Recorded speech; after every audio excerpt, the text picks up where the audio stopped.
बहू। शादी के पहले से ही विभा को कपड़े धोने का बड़ा शौक था। कभी नल के नीचे तो कभी तालाब के पास। अरे मेरी नीली वाली लुंगी नहीं दिख रही है। विभा की अम्मा, कहाँ रखी है लुंगी? अरे वो तो विभा ने परसों ही धोकर रखी थी आपकी अलमारी में, देखो वहीं होगी। वो ना मैंने आज धो दी, मुझे लगा कि गंदी हो गई होगी। अरे कैसे गंदी हो गई थी? उसे तो मैंने पहना भी नहीं। हे भगवान, इस लड़की के कपड़े धोने की आदत से परेशान हो गया हूँ मैं। जितना तो घर में राशन नहीं आता, उससे कहीं ज्यादा डिटर्जेंट पाउडर का खर्चा है।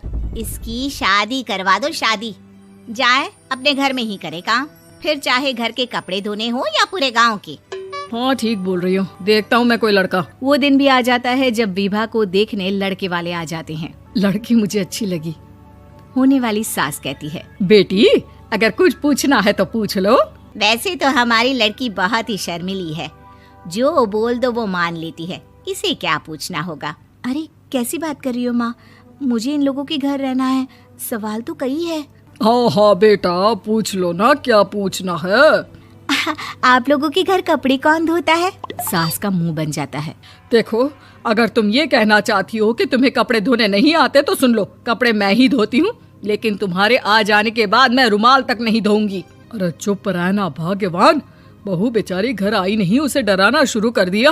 वो क्या है ना बिटिया, अभी तक तो ये कल्लू की माँ ही धोती थी, लेकिन अब तुम्हारे पापा तो दहेज में वॉशिंग मशीन देंगे ही। तभी विभा की माँ बोल पड़ती है, सवाल भी पूछा तो क्या। वैसे भाई साहब, मशीन की तो फिर भी कपड़े धोने की कैपेसिटी होती है। मतलब जो बिटिया दे रहे हैं ना विभा, इसे कपड़े धोने का बहुत शौक है। ये आप लोगों के क्या, आस पड़ोस गांव मोहल्ले सबके कपड़े धो दे और उफ तक ना करे। बाहर देखा नहीं आपने कितने कपड़े सूख रहे हैं, सब हमारी बिटिया ने ही तो धोए हैं। बस भी करो ना माँ, शर्म आ रही इतनी तारीफ सुनकर। और तो और एक दाग निकाल कर दिखाओ तो मान जाओ। हाँ अच्छा अच्छा, माफ करना बेटा, मैंने गलत समझा। हमें तो रिश्ता बहुत पसंद है। और ऐसे जुड़ जाता है रिश्ता कपड़े धोने का शौक रखने वाली विभा का। उसकी शादी हो जाती है कोयला फैक्ट्री में काम करने वाले कल्लू के साथ। शादी के बाद अचानक विभा चिल्लाती हुई सास के पास आती है। सासू माँ, अरे सासू माँ कहाँ है आप? ये तो धोखा है, धोखा दिया आप लोगों ने मुझे। इसे ससुर के चक्कर के बारे में पता चल गया। अरे तो उसमें तुझे क्यों धोखा मिला है? अरे नल में पानी नहीं आता, कपड़े कैसे कब धुलेंगे? अच्छा अच्छा, तू पानी नहीं आ रहा उसकी बात कर रही है। तो आपने क्या सोचा? कुछ नहीं। अच्छा, तेरी माँ ने कहा था कि कपड़े धोने का शौक है तुझे, याद आया मुझे। शौक शौक बोलकर कपड़े धोने वाले मेरे जुनून को कम ना आके सासू माँ, कपड़ा धोना मेरा गुरूर है। तभी पति भी वहाँ आ जाता है। अभी अभी मैंने इसे सनी देओल की फिल्म दिखाई है, उसी के डायलॉग मार रही है माँ। अच्छा सुन, साफ साफ बता रही हूँ, पानी सुबह 4 से 6 और शाम को 10 से 12 आता है, समझी? विभा टाइमिंग सुनकर हैरान हो जाती है। ये क्या भूतों का मोहल्ला है? सुबह 4 बजे उठकर कौन कपड़े धोता है? 4 बजे टंकी में पानी जाता है, फिर सारा दिन धोना ना, किसने मना किया?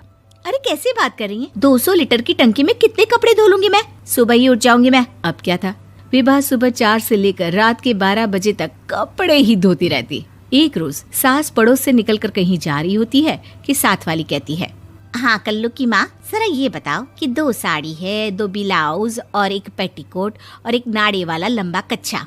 हाँ तो? अरे तो क्या, कितना लोगी धुलाई ये बताओ। धोबन दिख रहे हैं हम क्या? हमारे पति सरकारी नौकरी से अभी अभी रिटायर हुए हैं और बेटा सुपरवाइजर है कोयला फैक्ट्री में। धोबन समझ रखा है हमें।